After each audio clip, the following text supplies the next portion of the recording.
기억하지 말며 옛날 일을 생각하지 말라. 보라, 내가 새 일을 행하리니 이제 나타낼 것이라. 하나님은 영이시니 예배하는 자가 영과 진리로 예배할지니라. 아멘.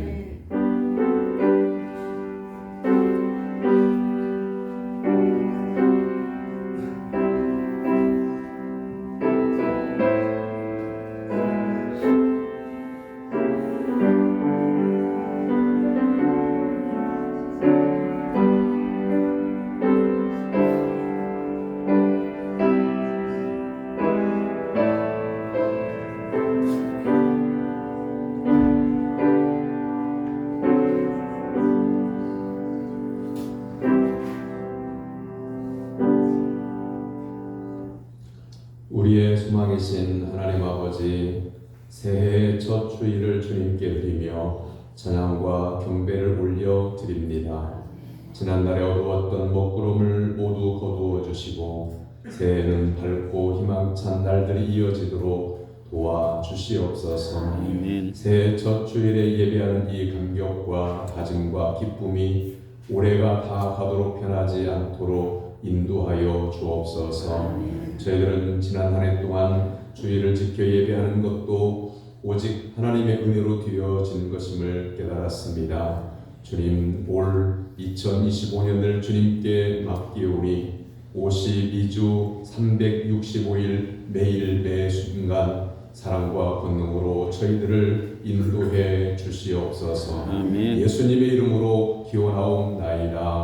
아멘. 다 같이 일어나서 찬양 찬송 28장 찬송합니다.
주보에 준비되어져 있는 고백의 기도 다 같이 기도하겠습니다. 자비로우신 하나님 아버지, 주님과 함께 2025년을 주마로 시작하게 하시며 감사를 드립니다. 한 해의 출발점에서 저희들 마음에는 희망과 두려움이 함께 자리를 잡고 있습니다. 올 한 해에는 하나님의 말씀대로 순종하며 살아서 죄악 중에 머무르는 어리석은 저희들을 반복하지 않게 하여 주옵소서. 올해는 원망과 우상 숭배와 불신의 마음을 모두 내어버리고 온전하게 하나님의 뜻을 따라 살게 하옵소서. 부족한 저희들을 천국 백성 삼으시며 주시며 회개할 때마다 용서해 주시는 하나님께 감사드리며 예수님의 이름으로 고백의 기도를 드립니다. 아멘. 동의하고 자복하는 성도들에게 하나님은 죄사함을 말씀으로 선언해 주십니다.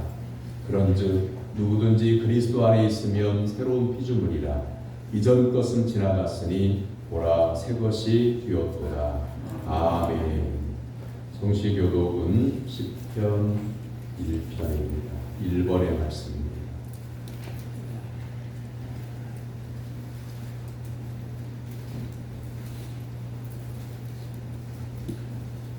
복 있는 사람은 악인들의 꾀를 따르지 아니하며 죄인들의 길에 서지 아니하며 오만한 자들의 자리에 앉지 아니하고 오직 여호와의 율법을 즐거워하여 그의 율법을 주야로 묵상하는도다.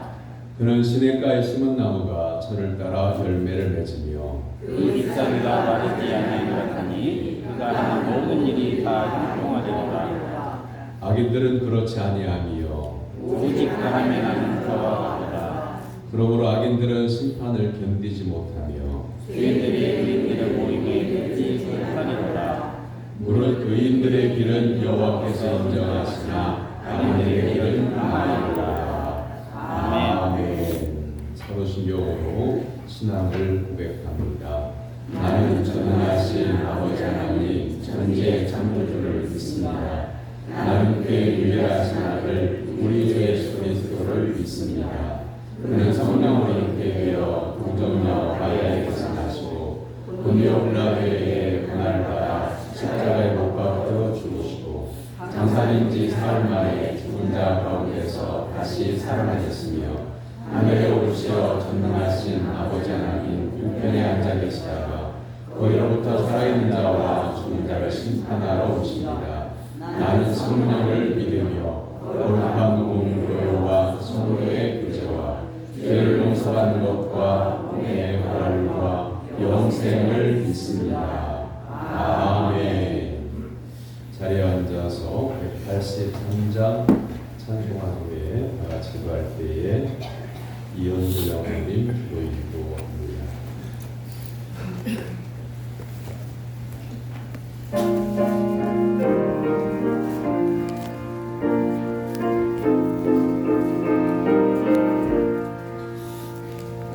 빈들의 마른 불같이 시무른 나의 영혼 주님이 약속한 성령 간절히 기다리네.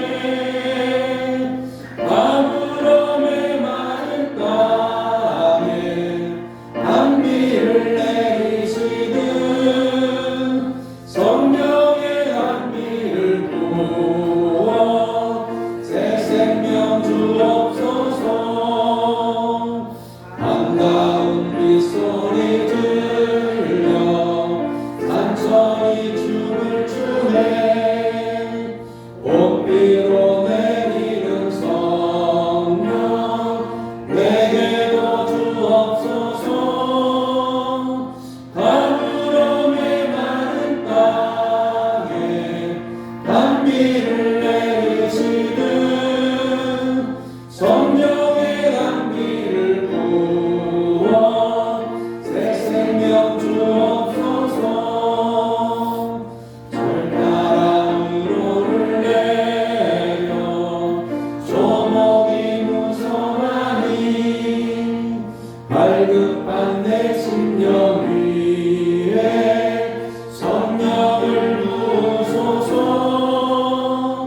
아브람의 마른 땅에 단비를 내리시듯 성령의 단비를 부어 새 생명 주옵소서. 참되신 사랑의 언약 얻을 수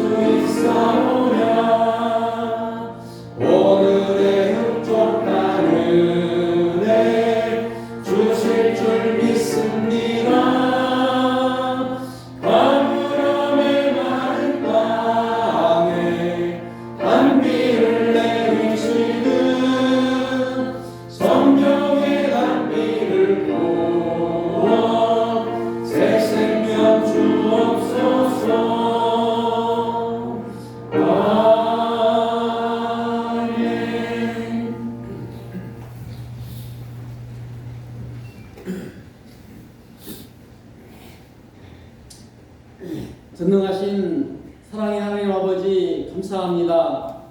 한 해 동안 우리와 가정과 일터, 기업과 하나님께서 세우신 우리 신구함교회를 지켜주시고 인도하신 하나님의 은혜에 감사를 드립니다. 하나님이 함께 하심으로 이 시간까지 올 수 있었음을 감사드리며 모든 영광과 찬양을 하나님께 올립니다. 영광을 받으시옵소서. 새로운 다짐으로 출발한 새해 우리의 모든 삶이 주님께 드려지는 거룩한 산자세 되기를 원합니다. 하나님의 창조 설립 가운데 우주 만물 중에 신광교회 공동체로 세상에 많고 많은 사람 중에 신광교회 권속들로 살아가게 하시니 감사합니다.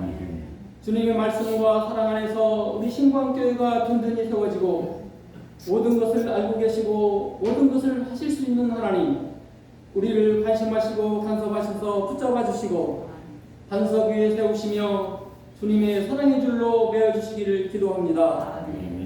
2025년은 주님의 기쁨이 되고 주님께 합한 믿음의 공동체로서 마땅히 해야 할 사명을 감당하여 주님의 뜻을 이루어가는 우리들에게 하옵소서. 하나님, 육신의 연약함과 마음의 큰 아픔으로 고통 가운데 있는 권속과 이웃들을 치유자이신 하나님 권능의 손으로 만지셔서 새롭게 변화시켜 깨끗하게 하여 주시옵소서. 내 영혼이 은총입어 주만짐 받은 우리가 교회와 직장과 일터 세상의 발길 닿는 곳마다 좋은 만남의 복을 예비하시고 빛 주신 예수님의 증인으로 예수님을 증거함으로 슬픔 많은 이 세상을 천국으로 만드는 우리 되길 기도합니다. 하나님, 우리 대한민국을 불쌍히 여겨 주시옵소서. 생각하지 못하는 일들이 일어납니다. 한 해를 마무리하며 맞은 국가적 재난, 정치가 혼란하고 커다란 사고로 많은 사람이 죽고 걱정과 근심, 염려로 쌓이는 이 나라가 하나님을 경외하며 회개하는 일정자들과 백성 되게 하옵소서.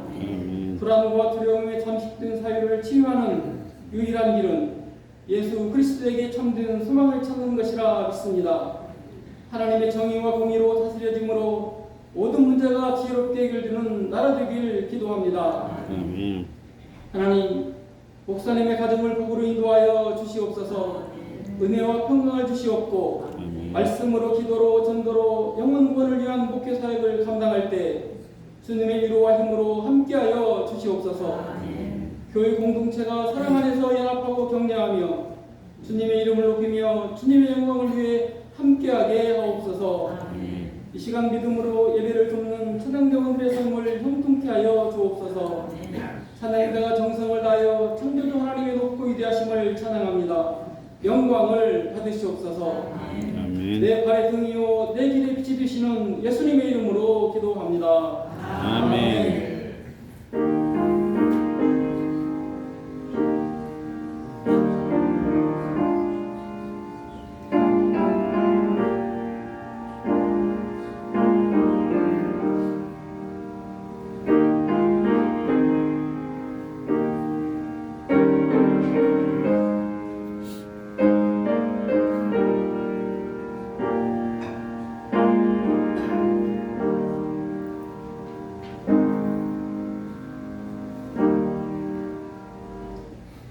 믿음으로 성도들이 하나님께 드린 예물을 보고합니다.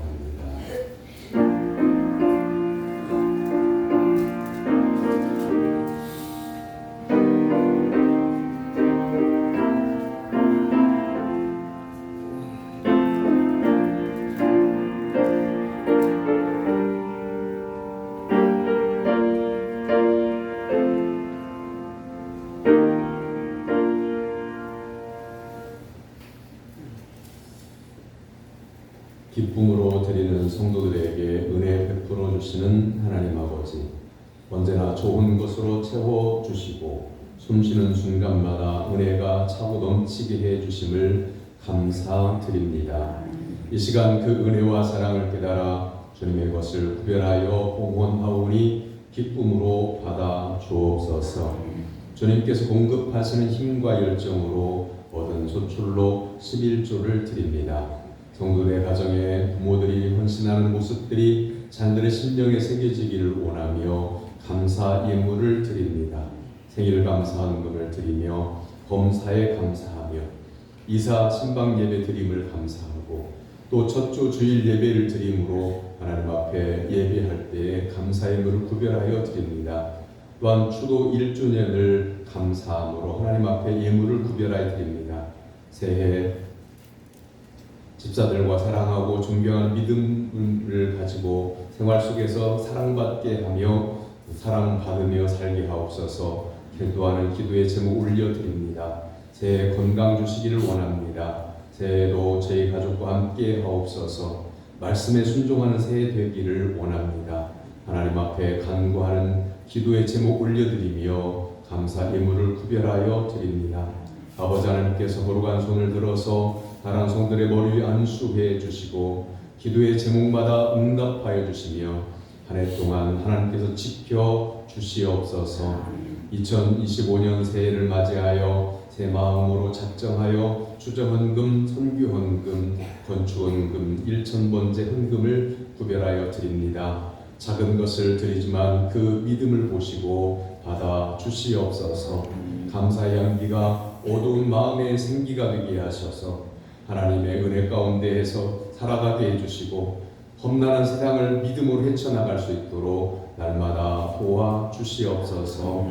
또한 성미를 구별하여 하나님 앞에 드립니다.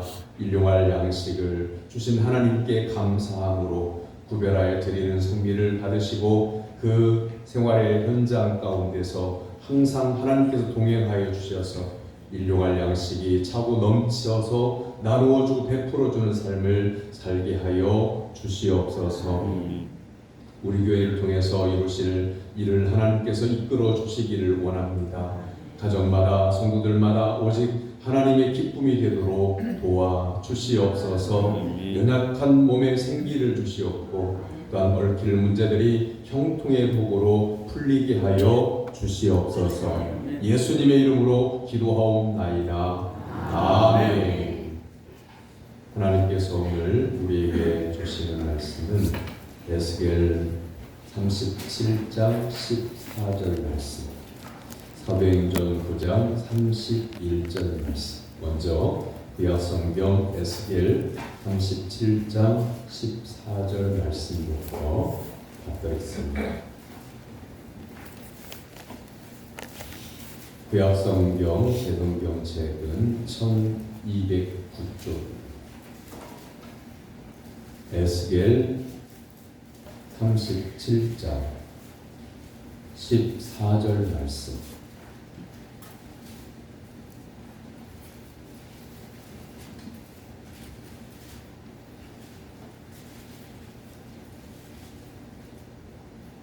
우리 다같이 한 목소리로 하나님 말씀 받도록 읽겠습니다. 내가 또 내 영을 너희 속에 두어 너희가 살아나게 하고 내가 또 너희를 고국 땅에 두리니 나 여호와가 이를 말하고 이른 줄을 너희가 알리라.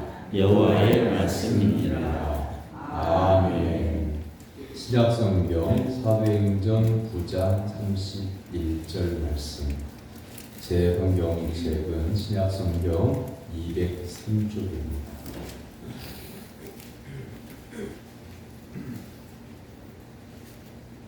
사도행전 9장 31절 말씀.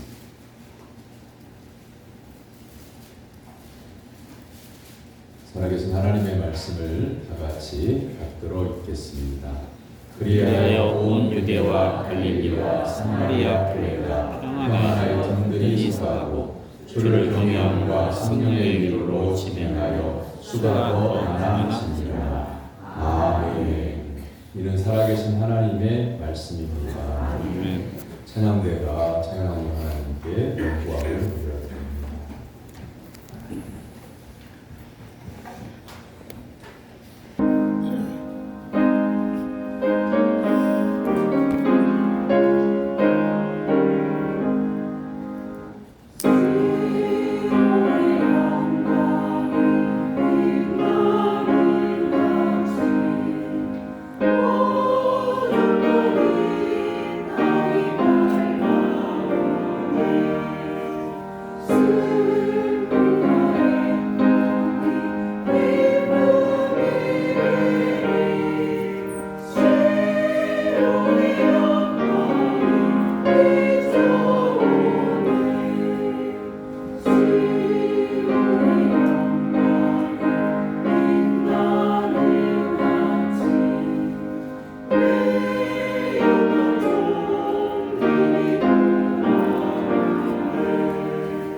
주말에 하나님께 예배드리기 위해서 시간과 정성과 믿음과 힘을 준비하고 나온 사랑 성도 여러분에게 하나님께서 오늘 예비하신 하늘의 신령한 양식이 임하게 되기를 주님의 이름으로 축원합니다.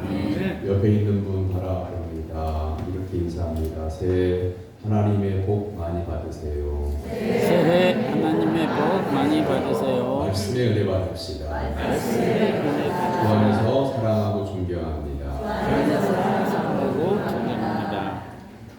새해 우리 교회 회원은 성령의 능력으로 부흥하는 교회입니다. 주제 성경은 오늘 받들어 읽은 말씀이고요.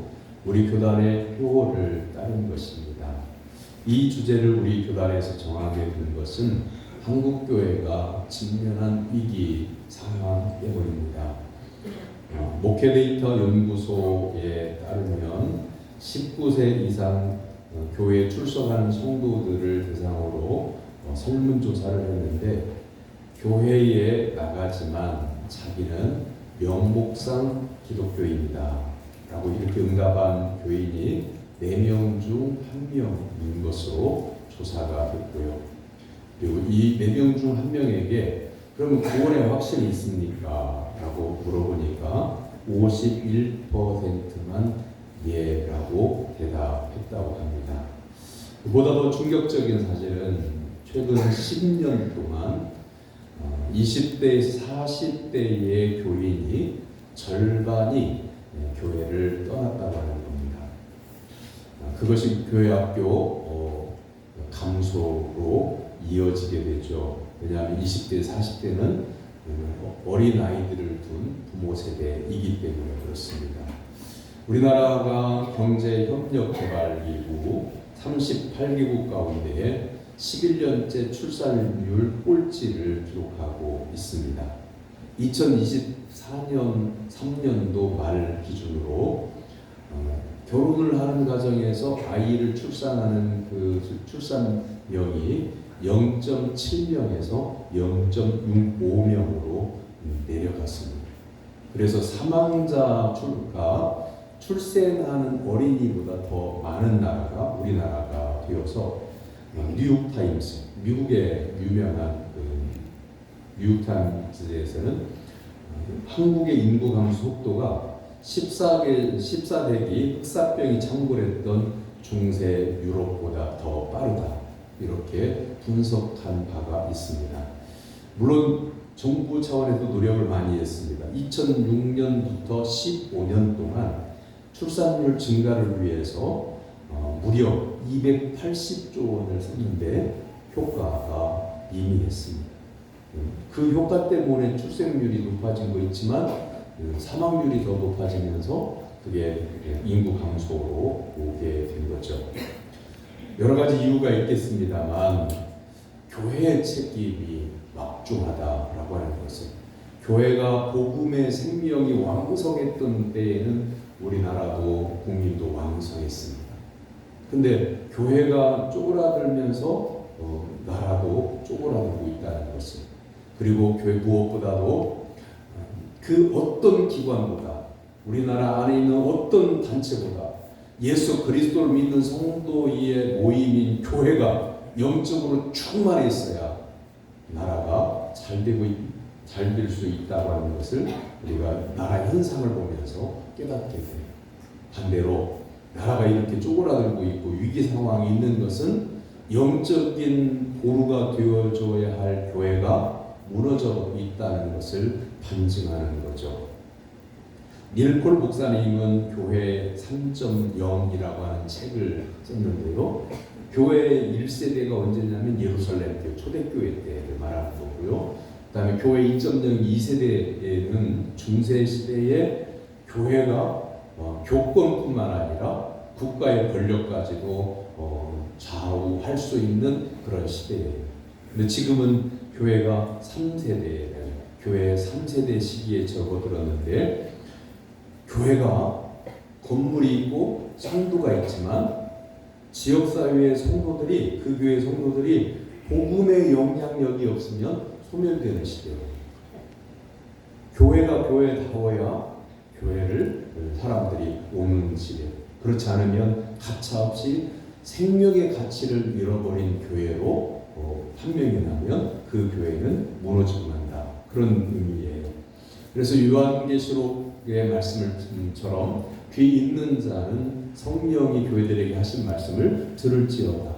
성령을 말씀하고 있고 하나님의 말씀을 들을 때에 교회가 소송할 수 있음을 말씀하고 있는 거죠. 자, 오늘 본문의 상황은요, 에스겔서의 상황은 BC 6세기죠.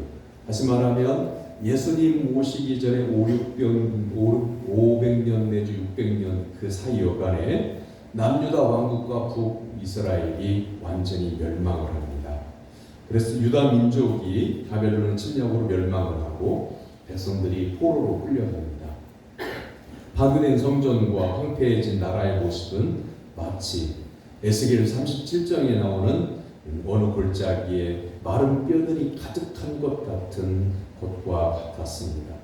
나라가 망하고 포로로 끌려간 시몬 백성들은 당시 강대국이었던 바벨론의 위험 앞에 기죽어 살고 있습니다. 언제 포로 생활이 끝나고 고국으로 돌아가게 될는지 기약이 없습니다. 그들에게 어떤 가능성도 보이지 않았습니다. 하나님은 이 같은 모습을 에스겔에게 환상을 통해서 보여주십니다. 에스겔은 남유다가 바벨론에 의해 망하면서 바벨론의 포로로 끌려갑니다. 예루살렘에서 1000km가량 떨어진 바벨론에서 포로 생활을 하고 있었던 에스겔은 어느 날 환상을 보게 됩니다. 그가 본 환상은 에스겔 37장인데 그것은 마른 뼈의 환상에 대한 것이었습니다. 여러분 한번 생각해봐요. 골짜기에 가득 흰 것들이 쌓여져 있어요. 가까이 보니까 그게 바로 사람의 뼈가 그 골짜기에 가득한 현상이죠. 이 환상을 에스겔이 본 거예요. 하나님이 보여주셔서 이 마른 뼈 골짜기의 환상은 마치 한국교회 지금의 상황과도 같습니다. 하나님은 에스겔을 데리고 마른 뼈로 가득 찬 골짜기로 데리고 가서 마른 뼈들을 다 맞추시고 그 뼈에 힘줄과 살이 오르게 하시고 또한 살가죽으로 덮으셨습니다. 그리고 거기에 생기를 불어넣으시니 그것들이 큰 군대를 이루게 되었습니다. 그 환상은 바벨론 포로로 끌려가서 도저히 해방될 가능성이 없었던 백성들에게 다시 고국으로 살아서 돌아갈 것임을 보여주는 말씀이죠. 비록 오늘 한국교회가 에스겔 골짜기의 마른 뼈 같을지라도 이 말씀은 하나님께서 한국교회의 새로운 회복과 부흥을 약속하시는 말씀이기도 합니다. 남유다 백성들은요, 예루살렘 성전이 자기들의 땅에 있기 때문에 하나님이 자기 민족을 멸망시키지 않을 것이다, 이렇게 믿었어요. 그런데 멸망하지 않을 것이라고 하는 믿음을 가지고 있으면서 실제로는 하나님이 아닌 우상을 숭배하고 있어요. 조상 아브라함의 후손인 자기들은 결코 수치를 당하지 않을 것이라고 이렇게 생각하면서 하나님의 말씀을 듣지 않고 무생하게 절하고 있던 거죠. 하나님은 그들의 우상 숭배와 불신앙의 죄악을 내버려 두지 않으시고 다른 민족을 들어서 결국 망하게 하시고 예루살렘 성전은 바벨론에 의해서 파괴가 되고 납니다.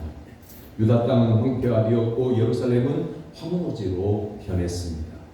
백성들은 포로로 끌려간 남의 나라에서 눈물을 흘려야 했고 고국에 남아있는 백성들도 유대 나라가 회복되리라고는 기대할 수 없는 절망 속에 빠지고 맙니다. 어느 면으로 보나 유다가 다시 이전의 영광을 회복한다고 하는 것은 불가능해 보였습니다.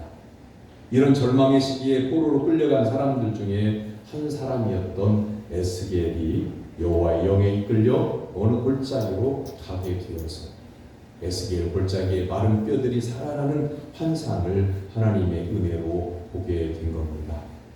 하나님께서는 이 마른 뼈 환상을 통해서 유다 백성들이 다시 돌아가게 될 것을 소망으로 말씀해 주시는 거고, 이 말씀은 결국 한국교회 상황을 상징적으로 보여주는 말씀이기도 합니다.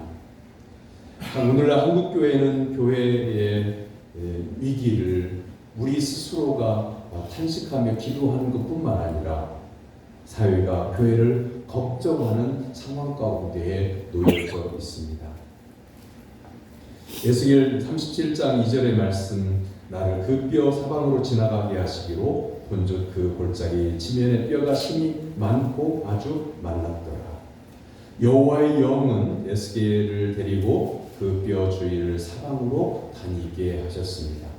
여기서 사방으로라고 하는 말은 돌고 또 돌고라고 하는 뜻이 있습니다. 여호와의 영이 에스겔을 이곳저곳 두루 다니게 하셨다는 말씀입니다. 에스겔이 보았더니 그 골짜기 바닥에 대단히 많은 뼈들이 있고 그 뼈들은 아주 말라 있었습니다. 에스겔은 그 골짜기를 두루 다니면서 뼈들의 상태를 자세하게 보았을 것입니다. 여기서 심히 아주라고 하는 표현을 사용한 것을 보면 에스겔이 목격한 마른 뼈들이 얼마나 많았든지 또 얼마나 처참한 광경이었든지를 보여주는 거죠. 자, 이 정도 말씀을 들으면 성령님께서 여러분 마음속에 떠오르게 하는 것이나 생각되어지는 것이 있을 겁니다. 마른 뼈를 에스겔이 사방팔방으로 다 다니면서 볼 때에 마른 뼈들이 이렇게 많이 있구나 이렇게 생각한 게 아니에요. 에스겔은 곧 무엇을 깨닫게 돼요. 뭘 깨달을까요? 마른 뼈들이 널브러져 있는 것을 보면서 이스라엘의 죄악, 자신의 죄악을 깨달아요. 죄악의 결과로 이렇게 골짜기에 함부로 내팽개쳐진, 그래서 거기에 썩어 문드러지고 또한 살은 먼지로 하고 뼈들이 하얗게 드러나 있는 둥글고 있는 그 모습에서 인간의 죄악이 결과를 이렇게 낳았다고 하는 것을 깨닫게 되는 거죠.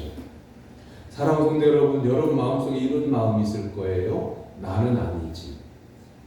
우리가 그런 생각이 있더라고요. 뉴스에 어떤 사람이 범죄자로 나오면 나는 저런 죄는 짓지 않았지 라고 생각이 해요. 그리고 우리가 신앙생활 때 말씀을 들을 때 에스겔 골짜기의 마른 뼈들이 인간의 죄악으로 말미암은 결과임을 처참하게 보여준다는 이 말씀을 듣고도 나는 그런 죄를 짓지 않았지 이렇게 생각할 수도 있어요. 사랑하는 성도 여러분, 천주교에서 그런 걸 합니다만 천주교에서는 뭐라고 하냐면 내 탓이요 그래요. 그러니까 그 죄악을 이 나라 이민족의 죄악의 현상들에서 남의 탓으로 돌리지 않으려고 하는 거죠.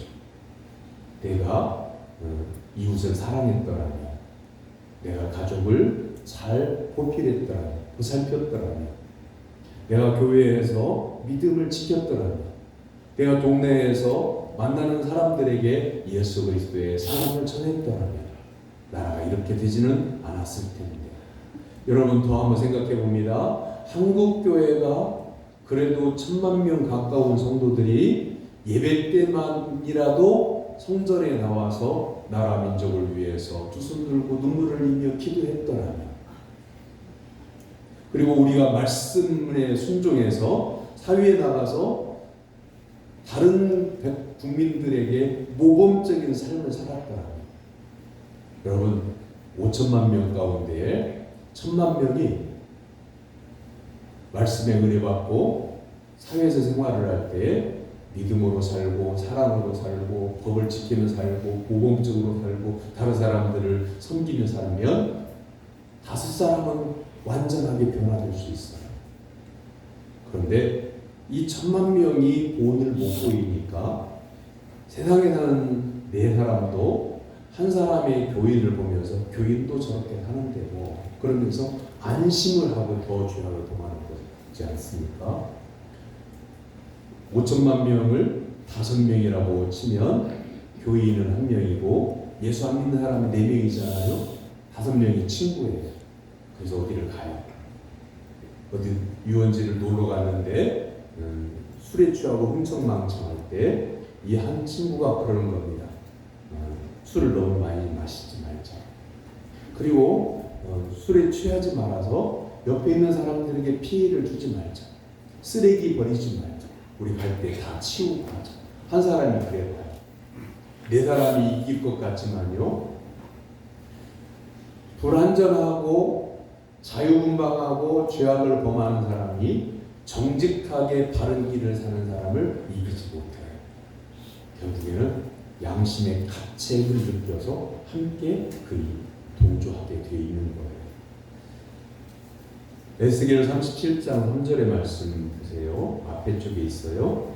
그가 내게 이르시되 인자야 이 뼈들이 능히 살 수 있겠느냐 하시기로 내가 대답하되 주여 하여 주께서 하시나이다. 무책임한 대답 같지만요 이게 하나님께서 하실 수 있습니다 라고 하는 대답이에요. 하나님께서 에스겔에게 물어보시는 이 질문은 오늘 우리에게도 하나님께서 물어보십니다. 사랑하는 성도들아, 내 자녀들아, 너희가 이 무너져가는 나라를 살릴 수 있겠느냐? 쇠퇴해가는 교회를 살릴 수 있겠느냐? 우리에게 하나님께서 이렇게 물어보시는 것과 같은 거예요. 에스겔에게 하나님께서 마른 뼈들을 보여주시면서 이게 이스라엘 백성들의 죄악의 군상이거든요. 에스겔에게 하나님께서 물어보십니다. 인자야, 이 뼈들이 능히 살 수 있겠느냐? 이것이 가능하겠느냐? 너희 민족이 해방될 수 있겠느냐? 네가 그 힘으로 이스라엘 백성들의 남은 힘으로 이스라엘 백성들을 해방시킬 수 있겠느냐? 라고 하는 질문이에요. 이때에 에스겔은 주 여호와여 주께서 아시나이다. 어떻게 보면 에스겔이 확신이 없어서 자신이 없어서 이렇게 대답하는 것으로 보이잖아요. 그런데 에스겔의 대답 속에 보세요. 주 여호와여 주께서 아시나이다. 여기에 하나님의 이름을 호칭하는 호칭이 세 번이나 반복이 돼요. 주, 그 다음에 여호와, 그 다음에 주께서. 그리고 자기 말은 한마디에 아시나이다. 세 번이나 하나님의 이름을 뜻하는 주나 여호와를 말하고 있는 것은 주께서 하실 수 있습니다. 이걸 말씀하고 있는 거예요. 아브라함이 독자 이삭을 바치라는 하나님의 말씀에 순종해서 이삭을 번제단에 올려놓잖아요. 과정과 방법은 모르지만 하나님께서 다시 살리시려고 내 아들을 바치라고 하신 것이니 믿음으로 바치는 것이죠. 그런가 하면 이스라엘 백성들이 출애굽할 때에 모세를 통해서 이스라엘 백성들을 이끌고 갈 때 홍해가 앞에 있고 애굽의 군대가 추격을 하고 있죠. 이때 이스라엘 백성들은 마치 고양이에게 쫓기는 쥐처럼 막 이리 뛰고 저리 뛰고 막 눈이 뒤집혀지고 우리 다 죽게 되었다고 이렇게 되어 있는데 그때 모세가 이렇게 말하죠. 너희는 두려워하지 말고 가만히 서서 여호와께서 오늘 너희를 위하여 행하시는 구원을 보라. 너희가 오늘 본 애굽 사람을 영원히 다시 보지 아니하리라. 아직 하나님께서 이스라엘 백성들을 그 바다를 갈라서 땅처럼 길처럼 건너게 하시기 직전이에요. 그런데 모세는 믿음으로 하나님께서 하실 일을 바라보고 이렇게 말하는 거죠. 너희는 가만히 있어서 여호와께서 너희를 구원하시는 것을 보라 라고 하는 거죠. 사랑하는 성도 여러분, 여러분의 삶 가운데 어려운 문제, 오랫동안 기도해도 해결되지 않는 문제가 있습니까? 먼저는 전능하신 하나님을 전적으로 믿고 하나님을 의지하는 성도가 되기를 주님의 이름으로 축원합니다. 아멘. 나는 안 되는데 하나님은 하실 수 있습니다. 그것이 성령의 능력으로 부흥하는 교회의 뜻이에요. 아멘. 제가 우리 교단에서 성령의 능력으로 부흥하는 교회 해설집이 두꺼운데 그것을 전부 다 샅샅이 다 훑어봤어요. 내용이 딱 한 가지로 요약이 되더라고요. 성령의 능력은 생명을 살리는 능력이고 하나님은 전지전능하시고 예수 그리스도는 구원의 은혜를 베풀어 주시는 하나님이시다. 그런데 우리는 할 수 없으나 성령님을 의지할 때, 성령 충만을 받을 때에, 예수 그리스도를 온전히 믿을 때에, 전능하신 하나님을 온전히 의지할 때에 하나님께서 하신다. 이것이 바로 한 줄로 요약되어지는 한 권의 성령의 능력으로 부흥하는 교회의 해설집의 요약이에요. 그러니까 사랑하는 성도 여러분, 앞으로 신앙생활할 때 이렇게 해보면 잘 될까? 저렇게 해보면 잘 될까? 머릿속으로 궁리하지 말고 하나님 앞에 무릎을 꿇고 하나님의 말씀을 아멘으로 받아들이며 하나님 우리에게 성령을 주옵소서, 말씀을 주옵소서, 하나님 우리 인도해 주옵소서, 하나님께 믿고 맡기고 하나님의 말씀에 순종하는 성도가 되기를 주님의 이름으로 축원합니다. 아멘. 마른 뼈들아 살아날지어다. 너희 마른 뼈들아 여호와의 말을 들을지어다. 에스겔에게 하나님께서 그렇게 말씀을 전하라고. 하나님이 하실 수도 있잖아요. 하나님께서 에스겔이 보는 앞에서 그 계곡에 가득 차 있는 마른 뼈들을 향해서 하나님께서 마른 뼈들아 살아날지어다 이렇게 하실 수도 있잖아요. 근데 에스겔에게 외치라고 말씀을 주십니다. 너희 마른 뼈들아 여호와의 말씀을 들을지어다 하고 이렇게 외치게 되죠.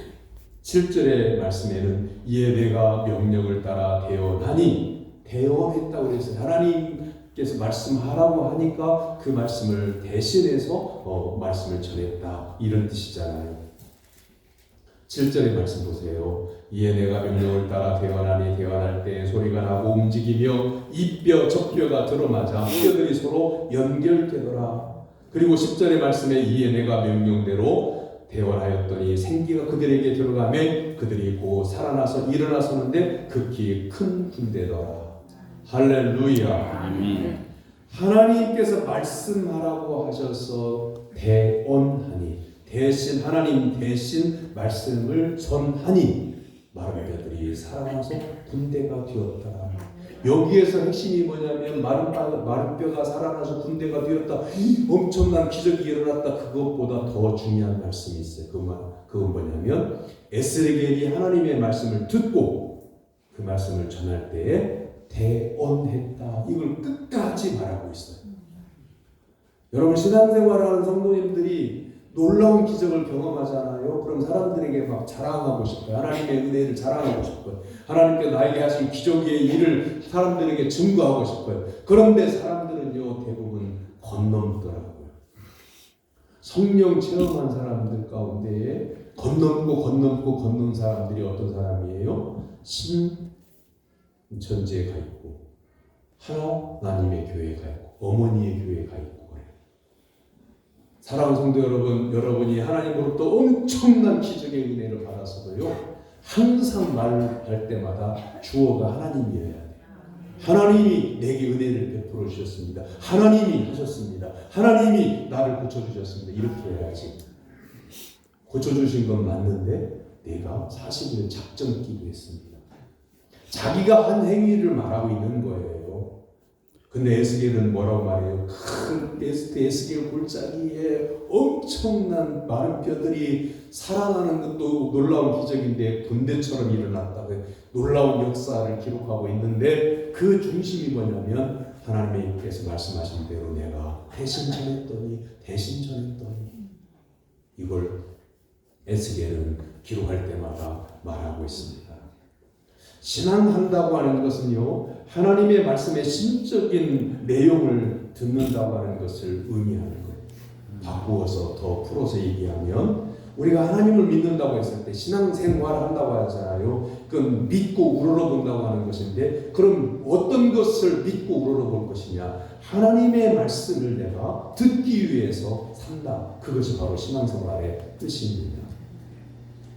우리가 믿는다고 하는 것은 하나님의 말씀을 전적으로 믿고 의지한다고 하는 뜻이고 하나님의 말씀은 영적으로 죽은 사람을 살리는 능력의 말씀임을 확실히 믿고 그 말씀을 받아들인다고 하는 뜻입니다. 아멘. 에베소서 2장 5절의 말씀에 허물로 죽은 우리를 그리스도와 함께 살리셨다고 하나님은 말씀하십니다. 그러므로 사랑하는 성도 여러분, 하나님의 말씀을 전적으로 믿으시기를 주님의 이름으로 축원합니다. 하나님의 말씀은 생명의 말씀인 것을 믿으시기를 주님의 이름으로 축원합니다. 우리가 신앙생활 한다는 것은 말씀을 듣기 위해서 사는 거예요. 말씀을 듣는다고 하는 것은 귀로 듣고 들었어. 그게 내가 말씀을 듣는다고 하는 것은요, 생활 가운데 그 말씀을 실천한다는 뜻이잖아요. 여러분 자녀들이 여러분이 신신당부한 말을 잘 들으면, 듣고 실천하면서 생활하면 내 아들이 말을 참 잘 들어. 귀로 듣는다는 말이 아니잖아요. 마음에 새겨서 실천한다는 말이 내 말을 참 우리 자녀들은 잘 들어. 내가 부탁하는 신앙생활 잘하라고 하는 이 말을 참 잘 들어. 그 말은 귀로 소리를 들었다는 뜻이 아니라 새겨서 듣고 실천한다는 뜻이잖아요. 신앙생활할 때 말씀을 잘 듣는다고 하는 것은 귀로 설교를 듣고 들은 거 끝났어. 그걸로 끝나는 게 아니라 말씀을 실천하고 말씀을 순종하는 것을 의미하는 것이 말씀을 듣는다고 하는 표시입니다. 사랑하는 성도 여러분, 앞으로 신앙생활할 때 신앙생활한다고 하는 게 뭐냐라고 물어보면 예수님을 구주로 믿고 교회 나가서 예배를 드리고 복잡하게 설명할 것이 없어요. 살아계신 전능하신 하나님의 말씀을 내가 듣는 것이 그게 신앙생활하는 것입니다. 이렇게 설명하는 거예요. 애굽에서 430년 동안 노예 생활하고 있던 이스라엘 백성들이 출애굽할 때 하나님은 모세를 사용하셨습니다. 근데 모세가 40세에 자기가 자기 같은 민족이 이스라엘 민족을 도와주려고 자기 인간적인 생각으로 일을 하다가 실패했어요. 그렇게 해서 40년 동안 도망자로 살인자로 쫓겨서 광야에서 홀로 있을 때에 하나님은 80세가 된 하나님을 의지하는 모세를 선택하셔서 이스라엘 민족의 지도자로 사용하셨습니다. 사랑하는 성도 여러분, 여러분의 인생의 나이가 몇 세입니까? 여러분 젊었을 때에는 이것도 하고 저것도 하고 싶었던 일들을 하려고 육체적인 힘을 발휘해서 아니면 여러분의 지혜를 짜 모아서 하려고 했던 그것들이 다 사라지고 육체의 나이는 연로했지만 노인이 되었지만 나에게는 오직 하나님 한 분만 믿습니다. 내가 하나님만 의지합니다. 라고 하나님을 의지하고 하나님의 말씀을 듣는 성도를 하나님이 들어서 사용하신다고 하는 것을 믿으시기를 주님의 이름으로 축원합니다. 아멘. 자, 이제 우리는 한국교회 위기가 왔다고 하는 말을 20년 전부터 했습니다. 여러분들도 기억나죠? 근데 그때의 위기가 오는 대처는 이렇게 해야 된다. 대책을 이렇게 세우자. 다음 세대 이렇게 세우자 했던 대책들을 20년 동안 열심히 노력했는데 한국교회 위기가 왔다고 하는 결과가 그냥 나오고 말았어요. 막지를 못했어요. 그럼 뭘 해야 될까요? 우리는 성령을 의지해야 돼요. 우리가 뭘 합시다. 우리 교회가 뭘 합시다. 대책을 세웁시다. 그게 아니라 성령 하나님께서 역사하시면 모든 걸 하실 수 있습니다. 이렇게 믿고 의지하는 성도가 되기를 주님의 이름으로 축원합니다. 허시파피라고 하는 신발 아시죠? 우리나라에도 그 가게가 있어요. 고가의 신발은 아니에요. 중저가의 신발이에요. 근데 이 신발이 미국에서 시작이 됐는데 1994년 말에서 1995년 초에 티핑 포인트가 오는데 이 신발 회사가 망하기 직전까지 갔답니다. 1년에 신발을 팔아봐야 3만 켤레를 파는데 직장에 있는 직원들의 월급도 주지 못하고 이제 망해가고 있는데 이제 이 신발은요 시골에 있는 신발집에서 할인해서 파는 그런 신발이 되고 말았어요. 그래서 이 회사의 문을 닫으려고 정리하려고 하는데 1994년에 1년에 3만 켤레 팔았던 그 신발이요 오늘 갑자기 43만 켤레가 팔려나가요. 그 회사가 살아나기 시작해요. 그 다음에는 4배나 막 팔려요. 160만 켤레가 팔려요.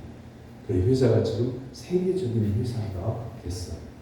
그 결론은 그거예요. 우리가 뭔가를 하려고 노력하고 이 판매량을 늘리려고 애쓰고 노력할 때는 늘어나지 않죠. 어떤 그때 딱 지나니까 놀랍게 성장하게 되었다. 그래서 사람의 지식보다 이런 티핑 포인트가 중요하다라고 하는 것을 말했던 거죠. 티핑 포인트라는 말은요, 작은 변화가 갑자기 큰 결과를 가져오는 시점이라는 거죠. 지금 성령의 능력으로 부흥하는 교회가 되려고 하는 이 티핑 포인트가 되는 것은 뭐냐면 바로 여러분, 한 사람이 말씀에 순종하는 겁니다. 그러면 한국교회가, 우리 교회가 다시금 영적으로 성장하고 부흥하게 될 줄로 믿습니다. 기도하겠습니다. 살아계신 하나님 아버지, 한국교회의 교인이 감소하고 있고 우리나라 인구가 감소하고 있다는 것보다 예수님을 믿는 성도의 마음에 패배주의가 더 심각한 영적 질병임을 깨닫게 하옵소서. 참 믿음을 가진 성도들의 작은 변화가 한국교회의 부흥을 불러오게 하옵소서. 예수님의 이름으로 기도하옵나이다. 아멘.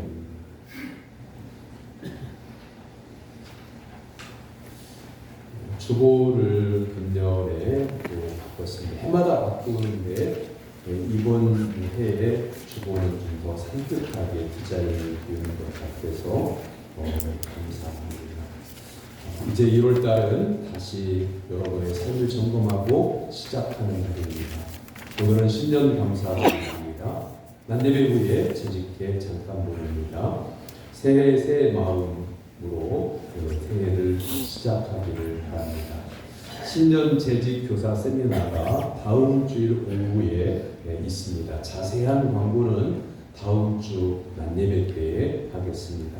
성경 완독자 명단이 주보에 기록되어져 있습니다. 뒤에 선물이 준비되어져 있습니다. 안내석에서 명단이 기록된 분들은 한 점씩 받아가시기를 바랍니다. 그리고 새가족 교육 12시 20분 식사하고 난 다음에 12시 20분에 목양실에서 새가족 교육 있습니다. 그리고 받아보신 분들이 있을지 모르겠습니다만 1년 동안에 우리 교회의 교회벽이 그냥 한 장으로 준비를 했습니다. 그걸 보시고 기도하면서 준비를 하기를 바라고요.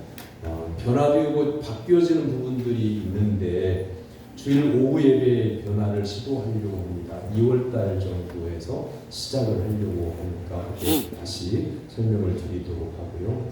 세대 통합 예배를 기관별로 드리잖아요. 그래서 사회자는 아니고 빼고요. 기도자와 특송만 준비를 하시고 난예배를 제가 인도하면서 세대 통합 예배를 드리게 됩니다. 그리고 여기 교회력에 빠진 게 있는데 가을에 5080 세대에 1일 친목회가 빠져 있습니다. 자세히 나와 있으니까 보시면서 기도하시고 준비하시면 되겠습니다. 옆에 있는 분 바라보시고 이렇게 인사하겠습니다. 예수님만 바라봅시다. 예수님만 바라봅시다. 일어나서 54장 찬송하겠습니다.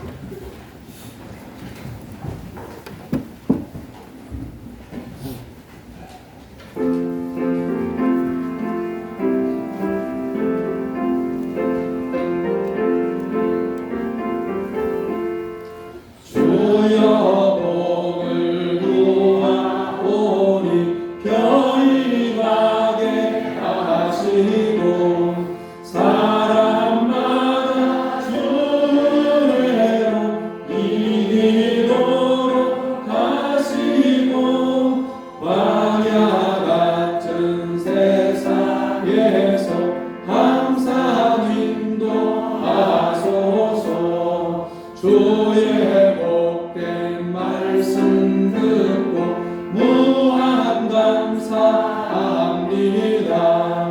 구원받은 주의 성도 열매 맺게 하소서.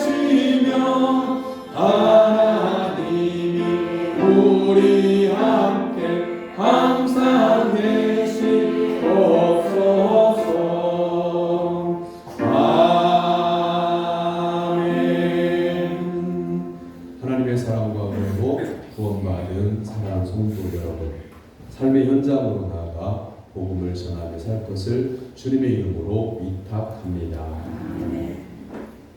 여호와는 내게 복을 주시고 너를 지키시기를 원하며 여호와는 그의 얼굴을 내게 비추사 은혜 베푸시기를 원하며 여호와는 그 얼굴을 네게로 향하여 드사 평강 주시기를 원하노라.